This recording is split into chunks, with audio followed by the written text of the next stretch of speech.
Congressional Budget Office, 18 million Americans received food stamp in 2000. Spending on the program increased 100% from 2001 to 2006, when there was no increase on the unemployment rate while you were in office. Child poverty grew 18% in the United States between 2000 and 2008, before our Great Recession, but while you were in office. And here's a brief quote. There isn't a single government program that has ever made a single person financially independent. That quote is from someone who grew up in poverty in the Cleveland Housing Project, and that quote is based on that person's life experience. You have never lived on welfare. You've never lived in a housing project. Today you live in a $1 million home right around the corner in New Haven's wealthiest neighborhood. You, in 22 years, have obviously not made a dent in the poverty rate in this country, so why should anyone re-elect you? The quote, by the way, that was mentioned about the housing poverty is from my opponent. But that being aside, because I read everything that everybody says, I'm not, you know. But in any case, look, I don't know if you have been around for what has been called the Great Depression, or the Great Recession here. People lost 40% of their equity. People lost their homes, they lost their jobs. Even those who are working today are being paid at lower wages. They have no health care benefits probably. They may have seen their house in foreclosure. And they're telling their children that they cannot get them to school. And that is as a result of the recession.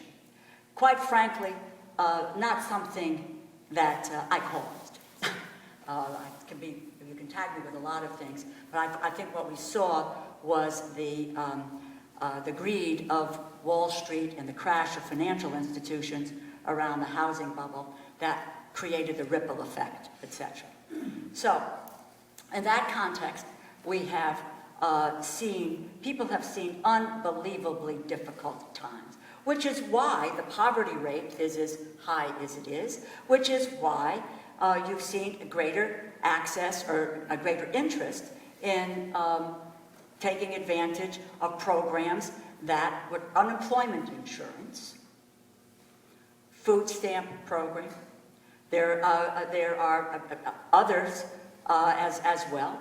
And quite frankly, the Census Bureau just said that those programs kept people out of poverty today, that we would have had a greater rate of poverty if we had, in fact, not had people who could take advantage of these kinds of cash assistance programs. So child tax credit, etc., earned income tax credit. Those have all been enormously helpful in raising people's ability to survive in this recession. Now, you know, I will tell you that Mike said that I think the greatest problem that we need to face in our priority is jobs, creating them. I'll bring it local for the moment. I just want to say, have you had the opportunity to go across the Kew Bridge? It wasn't built by ants. It was built by men and women. 85% of the Kew Bridge is federal dollars. Lead person, if you'll ask them, management and labor, primarily responsible for getting the assistance for the Kew Bridge, puts people to work. Let's move now, and that's not, it is Kew Bridge, Moses Wheeler Bridge, Amtrak Bridge in Branford. Jobs, quite frankly, that cannot be outsourced. Let's take a look at the defense industry. Big part of what this community is about. Pratt Whitney, Sikorsky, finest helicopters in the world, finest engines in the world are built in this congressional district. Those helicopters are not being built by ants.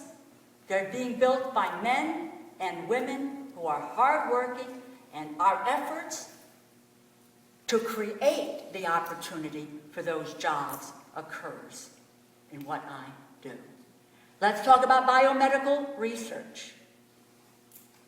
85% of Yale's research portfolio comes from the National Institutes of Health. I am the senior Democrat on the committee that oversees the National Institutes of Health, and was there, and in a bipartisan way years ago, not what it is today, we doubled the amount of research for the National Institutes of Health. That puts to work men and women who are looking for those cures for the diseases and illnesses that we have today. I value biomedical research because I am a survivor of ovarian cancer some 26 years ago. And I'm here by the grace of God in biomedical research. So those are all jobs. And I take great pride in that. We need to do so much more. Legislation on rebuilding our infrastructure. Bipartisan support, Chamber of Commerce, AFL. Manufacturer Reinvestment Account. Greater New Haven manufacturers came to me and said, Rosa, can you translate this idea into legislation? We have it.